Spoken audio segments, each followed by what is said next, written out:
Hi and welcome, warm welcome to the third and last day of the ITB Berlin Convention 2025. How has it been? Was it 2 packed days for you? I see you all look awake. I'm surprised because there were so many parties yesterday. So who went out to party yesterday? Oh, that's not many. We have the serious crowd here. We have the business crowd here. Well, I have to say for myself, my name is Leah Jordan. I'm thrilled to be your host for today. I'm very sad it's my last day because I get used to having you around. It was like so nice, 2 days being surrounded by the brightest minds of our industry, the energy in the room. It was just amazing to feel how the audience was soaking in everything they were hearing on stage. Well, we have a packed day again, so get prepared for today's e-travel track until 1:45. We're here at the Hall 6-1, the red stage. And first things come first, we have to shout out and say thank you to our sponsor of today, who's Checkout. You saw the video. Checkout is a global payment solutions provider, and we're absolutely grateful that they sponsor this day because sometimes you need some sponsoring, right, to make it happen, to have a great crew, to have, everything we have set up here. So thank you to Checkout, and hi to all the familiar faces peeking in. Come in, take a seat. We have a great masterclass coming in. You will not miss it. I can promise it's a good time. I have to say it, we have the hashtag ITB Berlin Convention. We love you to post and share because the more we can spread and raise awareness for this event, the better for us in the long term, right? So we love to see your posts. But let me give you a high-level overview what you can expect here today. So maybe you decide to stay with us because I tell you, we want to have a great time here. We are looking at 9 sessions coming up. First, we're going to have a prompting class. Prepare yourself to have acceleration of your career because when you leave in half an hour, you're going to be an expert in prompting. We have Google coming, telling you how to do it. It's always good to actually get your own hands to it, right? Because the past 2 days, there was not a single session, I think, where we didn't touch upon AI. So good to get to work today. And after that, we're going to discuss the redefinition of retailing in the travel industry. We're going to talk about airline commercial strategy revolution, what's changing there. We're going to have TikTok here. And they will come with an absolute fantastic best practice case showing you how their tour is leveraging TikTok for social media and how they are engaging with their community and building their brand in that social media channel. We will have trip metrics here. We will have discussions about Web3 in travel. We will discuss where we are with blockchain in travel. We will look at AI agents and how they will completely change the loyalty ecosystem in travel. I find this super intriguing to have a session about that. Then we also have the big players of our industry here. As I said, we have Google, we have Sabre, we have Grand Metropolitan Hotels, we have MasterCard, Get Your Guide, but we also have the smaller ones, the disruptive ones, the ones with the new ideas that also need stage time. So we're going to have Holy Bob, Chain for Travel, Tectris VC, and Me Protocol. So you see, it's worth your time. So maybe change your plans that you had for after this session and stay with us. It's going to be nice. But without any further ado, I see you're standing there already, being ready for you. It's my absolute honor to welcome on stage here for you guys a Google Prompting Masterclass. So you think you can prompt? I promise in half an hour you can. Please welcome on stage with me, Google Cloud Customer Engineer at Google, Evgeniya Ogorodnikova. Thank you. Your stage is yours. Thank you so much. Thank you. Good morning. It's a pleasure and an honor to be the first speaker on stage to get the most energized and the freshest audience. I hope we're going to keep it this way also after the masterclass. And I would like to start with a question. So who of you wanted to have a magic wand when you were a child? So you could just swing it and in an instant you would get whatever you want. An ice cream truck, maybe a puppy, maybe a younger sister or brother, I guess everyone had at least one moment when you wished for something like that. However, what we did not realize back then is that having a magic wand would have only brought us halfway there. Because the success of getting what you want would very much depend on how well we can articulate our wish, how we can give the right amount of details, how we can describe it, right? So imagine getting an ice cream truck full of plain vanilla ice cream, right? Wouldn't be that exciting. Also, what would be the size of the truck? What kind of other flavors it should carry? Should it have toppings or not? These are all very important questions. And today, we are all adults in this room. We are actually facing a very similar challenge. Because we have this amazing technology available to us, AI, that is supposed to revolutionize the way we work, supercharge our productivity. However, I guess if you came today to this masterclass, you're also wondering, how can I get the most out of it? How can I prompt better? How can I really get what I want out of AI? And today, myself, Evgeniya Ogorodnikova, I'm a custom engineer at Google Cloud, and I will share some practical tips and tricks on how you can tame AI and make it work better for you. Our session is going to be, as I said, very practical and interactive. So if you want to follow along some of the prompts, feel free to go to gemini.google.com or just scan a QR code. Before we begin, when we think about prompting, what do you think? Is it more similar to art or science? On one hand, AI models, we know that they are developed by engineers, right? So if you look under the hood of an AI model, you will see very complex algorithms, vectors, embeddings, numbers, so definitely science. But on the other hand, if you ever interacted with a large language model, you know that it definitely doesn't feel like it. It's more like mixing different words, approaches, similar how an artist would mix different colors, and sometimes getting very surprising results. So prompting is both, and we should treat it as such. On one hand, we should know the basics, the foundations of how AI models work and operate, what they can do well, what they cannot do well. But on the other hand, we should be open to experimentation, being brave, being creative, and find new ways of expressing ourselves. Before we move on to practical tips and tricks, there are a few key things I want you to remember. First of all, every model is different, meaning that if you interacted with one AI model in the past and then you're trying something new, you might not get the same results immediately. It might require some adjustment. And this is particularly true for specialized models that are trained to work only with one specific narrow set of tasks. For example, image generation. If you would prompt an image generating model, this prompt would look completely different from the language model. Keep that in mind. Second, start simple and then iterate. Start with very simple prompt and then add additional details, clarifications, refinements, limitations, one by one. The advantage of this approach is that, first of all, you will see how the output of the model changes with every increment. And this will allow you to draw some generalization of what works well and what doesn't, and will step up your prompting game in the long run. Second, if you don't like how the output of the model changes after the next iteration, you can always roll it back, and you will know exactly what caused this undesirable performance. And finally, be open to experiments. It should also be fun, right? And even if it doesn't work the first time, practice makes perfect. Now, let's start with very concrete tips and tricks. And the first most important rule when dealing with large language models is context matters. AI models are trained on vast amounts of data, billions and billions of sources. So if you give it a very generic prompt, like this one, write an egg copy for a luxury hotel in the Alps, you will get a very generic response, kind of one size fits all. And this is probably not what we want, right? In this case, giving context will give the model the direction, will guide it to the body of training data that it has that will most fit your requirements. And one of very good ways to do this is to give AI a persona. You are a digital marketing expert with expertise in luxury tourism. Write an ad copy for a 5-star hotel in the Alps.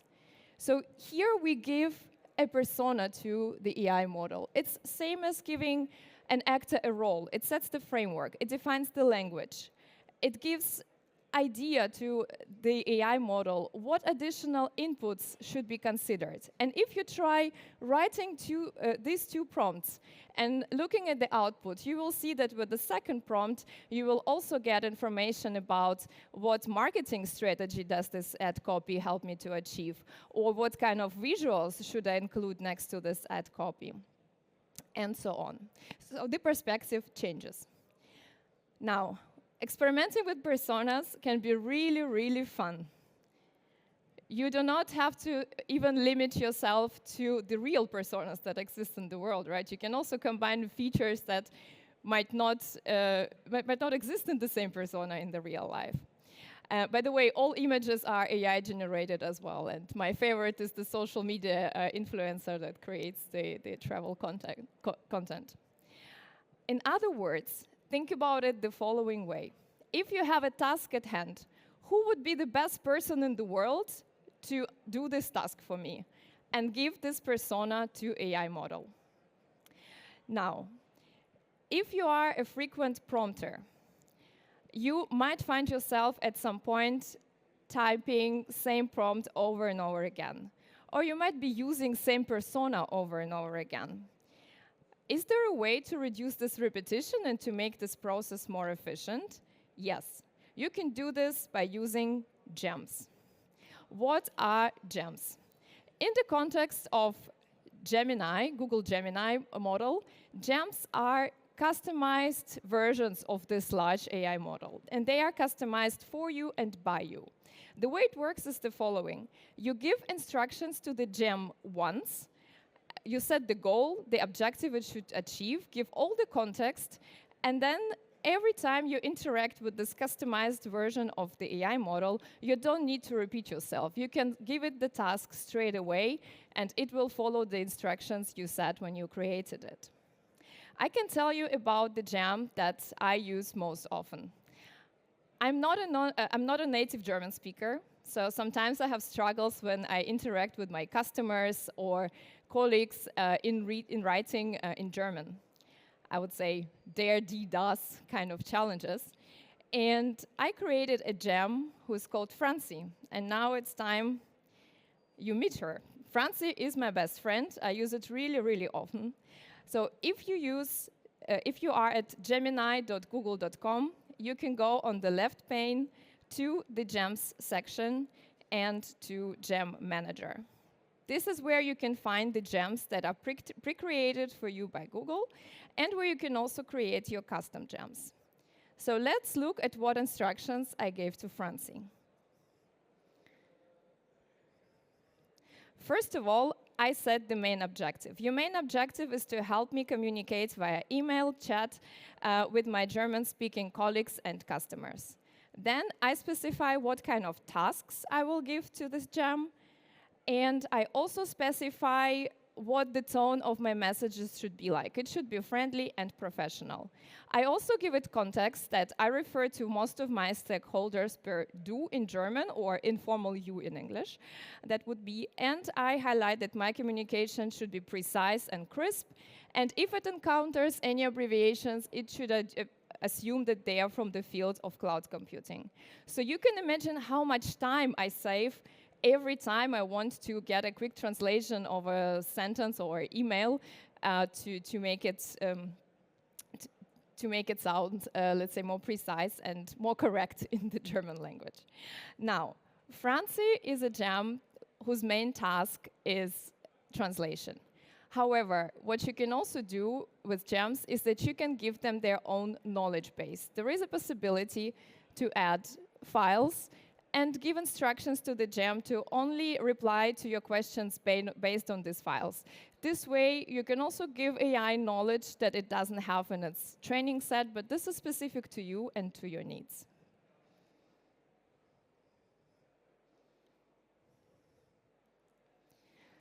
Now, AI is really great at generative tasks, such as generating text. What it's also really great at is summarization. If you want to use AI to summarize documents, I do not recommend you to use a very generic prompt like this, Summarize 2025 Global Travel Trends Report. I mean, if the text you are summarizing is 1 page long, this is totally fine. But if you have a text that is 20, 30, 100 pages long, there are many ways to summarize it actually. How can we improve this prompt? We can improve it by specifying that we want to summarize 2025 Global Travel Trends reports in 300 words, so we give the length of the output we want to get. We also want our summary to focus on 3 most important trends. And finally, we specify what kind of format it should be presented at, and this is a bullet list in our case. So this way you can get way more predictable results when you work with summarization tasks. Next on, positive phrasing. I think our world could generally use more positivity, and staying positive is very important, particularly when you prompt. Why? Because AI models really struggle with understanding no, and this is by design. It means that if you use phrases such as don't, do not, no in your prompts, like in this example, they're gonna be most likely either omitted completely or they will be misinterpreted. How can we rewrite this prompt to make it more digestible for an AI model? Let's imagine that we are booking a weekend trip and we want some recommendations for museums we can visit. We do not want museums that are going to be closed either on Saturday or Sunday, and we do not want museums that can only be reachable by car. There is a way to say it better, and this is suggest museums that are open during weekends and that are accessible by public transport or walking. So we rewrote, we have the same meaning, but we do not use any negation anymore. And this might be a little bit challenging at the beginning, so always keep in mind that you should phrase your prompts in a way that there is no negation in them. Just try to focus more on what you want rather than what you do not want. And over time, this becomes quite intuitive for you. There is another interesting task that, or another type of task that we humans do very well intuitively, but that AI models can struggle with.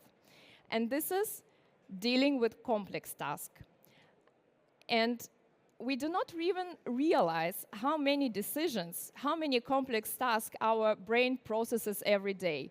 For example, am I gonna get to ETB by public transport or by taxi? Okay, I seem to make both, but the taxi is more expensive and the train is next to me. Oh no, the train is late. I rather get a taxi not to stress myself, you know? So there was a dozen of different decisions that was made during that time, which you did not even realize. And unless probably someone asks you, please describe how exactly did you get to this conclusion, right? So how should we do this the right way for the LLM to get us? This is breaking down complex tasks. Let me give you another example. Imagine you have an intern and it's their first day at work. They just started. And you want them to prepare for you a sales report for your top selling destinations for last year. Are you going to send the intern just with this information and with this task to do it? No, right? You probably will first tell them where to find the data. Then you will tell them how many best-selling destinations should be in this report. Should it be 5? Should it be 10? Then you would also probably highlight what KPIs need to be included in it. And finally, in what format the output should be presented. Should it be a presentation? Should it be a spreadsheet? And even if you would have sent the intern to do this task without giving any further instructions, the intern would have probably come back 5 times and ask you these clarifying questions. The problem with LLMs is that they will not come back to ask, right? They will try to give you the most feasible, generic answer they can based on, let's say, their abilities to interpret this task. So breaking down complex tasks is important. Now, how do we prompt it? Let's look at a very concrete example. So our complex task is we are booking a vacation in Austrian Alps with a family for skiing, and we want some recommendations of family-friendly ski areas. If it doesn't sound too complex for you at first, it actually is. Because first of all, think, What is family friendly? How do we define it? How should it filter the resorts? Second, if there is a resort that is family friendly, but for example, it doesn't have good skiing conditions in March where we want to go, what should be priority? Which criteria is more important? Let's have a look how the perfect prompt for this task would look like. Recommend a family-friendly ski area following the steps. We already identified that certain steps should be followed. And then we list the steps one by one in the order they should be executed using the words such as first, then, and finally. First, 10 best-rated Austrian ski areas should be identified. Then those should be filtered by the criteria if they have a large number of blue slopes. And finally, those areas should further be filtered by those that have good skiing conditions in March when we want to go on vacation. And finally, a bullet list should be provided with description why this resort fits the criteria. Now let's have a look how this prompt would be executed.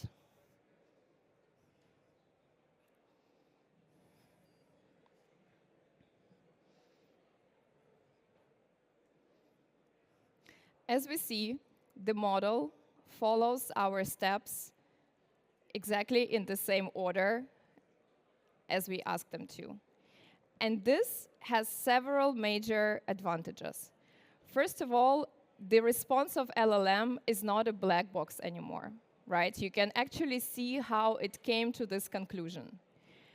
Second, if at one of the steps the instructions were not given very clearly, you can always go back and rewrite just this one step without having to rewrite the whole prompt. So it gives you way more control over the output of an AI model, and it reaches the goal how you would have done this, right? Using your criteria, using your steps. So breaking complex tasks, if possible, will definitely bring your prompting game to the next level. Now, I would say the only better way to do this, or how could we make this even better, is if we would be able to book the hotel right away, right? Or at least give some recommendations with our dates and with our hotels that also fit our criteria in terms of budget, for example. However, large language models cannot do this by default. Why? Yes, they are trained on a vast amount of information, but this information is only up to date until the point when they were trained. And after that, they don't have any knowledge about the real world anymore, let alone the real-time data about rooms availability or prices on hotel websites, right? And this makes AI models, in many cases, not so useful. For example, if I ask what's the weather like at Berlin, it doesn't really help me to know that in March, on average, the weather is between 7 and 8 degrees centigrade and with moderate precipitation. What I want to know, do I need to pack an umbrella? Is it raining this week? So this is the benefit that the real-time data would bring. However, there is actually a way to connect AI models to real life, and this can be done with extensions. Gemini offers a number of extensions that can connect you to various sources of real-time information. Here on the screen, you see 3 extensions that are probably most relevant for ETB attendees. And these are Google Flights, Google Hotels, and Google Maps. However, you can also connect to Google Calendar, Gmail, Google Drive, and so on. In order to use the extensions, there is a certain syntax that has to be observed. Let's have a look how they work. So first of all, if you never used extensions before, they need to be activated, and this can be done under Settings, Extensions, and you have the list of all extensions that are available, and the toggle should just be moved to the right to activate them. After this, the extensions can be used. Now, I want to find a hotel in Berlin for this Friday under 200 euros using, and now I'm going to use the symbol @ and I see all the extensions that are available to me. And I choose Google Hotels. What is happening now? We see that the extension Google Hotels was activated, and Gemini was able to get access to real-time data about hotels in Berlin for this Friday under 200 euros a night. Working with extensions can really step up your prompting game, because you can then use AI for so many more types of tasks apart from just text generation and summarization. It can really become your everyday companion for different tasks and different challenges that you have.